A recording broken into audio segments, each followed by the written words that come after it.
ആന എഴുന്നള്ളത്തിൽ ഇടപെട്ടിരിക്കുകയാണ് ഇപ്പോൾ ഹൈക്കോടതി. ഉത്സവകാലത്ത് ആനകളെ തോന്നിയ പോലെ കൊണ്ടു നടക്കുന്നു, സാമ്പത്തിക താല്പര്യം മാത്രമാണ് ഇതിന് പിന്നിലെന്നും ഹൈക്കോടതി വിമർശിച്ചിട്ടുണ്ട്. നിലക്കാർക്ക് ഇതിന് പിന്നിൽ സജീവമായിട്ടുള്ള ഇടപെടൽ നടത്തുന്നുണ്ട്, നിയമങ്ങൾ തുടർച്ചയായി ലംഘിക്കപ്പെടുന്നു എന്നും പറയുന്നു. അരിക്കൊമ്പൻ എവിടെയെന്ന് കോടതിയുടെ ചോദ്യം. റേഡിയോ കോളർ വിവരങ്ങൾ നൽകണം. അരിക്കൊമ്പൻ തമിഴ്നാട്ടിലെന്ന് വനം വകുപ്പ് ഉത്തരവും നൽകിയിട്ടുണ്ട്. വിവരങ്ങളുമായി ഒരിക്കൽ കൂടി എസ് ശ്രീകാന്ത് ചേരുന്നുണ്ട്. ശ്രീകാന്ത്, ഏത് സാഹചര്യത്തിലാണ് ഹൈക്കോടതിയുടെ ഈ ഇടപെടൽ?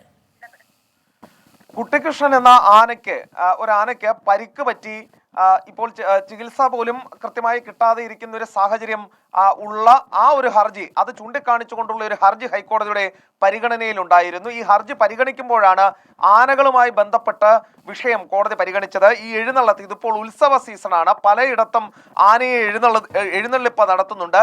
അതിൽ ഇടപെട്ടിരിക്കുകയാണ് ഹൈക്കോടതി. ഉത്സവകാലത്ത് ആനകളെ തോന്നിയ പോലെ കൊണ്ട് നടക്കുന്നുവെന്നും ഇതിനു പിന്നിൽ സാമ്പത്തിക താല്പര്യമാണെന്നും പറയുന്നു കോടതി.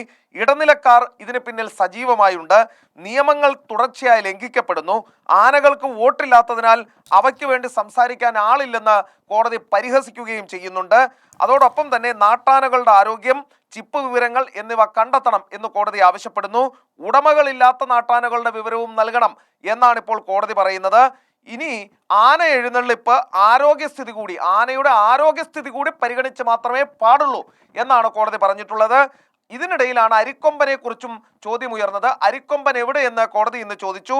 റേഡിയോ കോളർ വിവരങ്ങൾ വേണം എന്ന് കോടതി ഇന്ന് പറയുകയും ചെയ്തു. അരിക്കൊമ്പൻ തമിഴ്നാട്ടിലുണ്ടെന്നും നേരത്തെ ആരോഗ്യ പ്രശ്നങ്ങൾ ഉണ്ടായിരുന്നു, പക്ഷെ ഇപ്പോൾ ആരോഗ്യവാനാണെന്നും വനം വകുപ്പ് മറുപടിയും നൽകി. ഈ കുട്ടിക്കൃഷ്ണൻ എന്ന ആനയുടെ ആരോഗ്യസ്ഥിതിയിൽ ഇടപെടാൻ നിർദ്ദേശം കോടതി നൽകിയിട്ടുണ്ട്. ആ കേസിനിടയിലാണ് ഈ വാദങ്ങളെല്ലാം ഉയർന്നു വന്നത്. ശരി, അരിക്കൊമ്പൻ എവിടെയെന്ന് കോടതിയുടെ ചോദ്യം.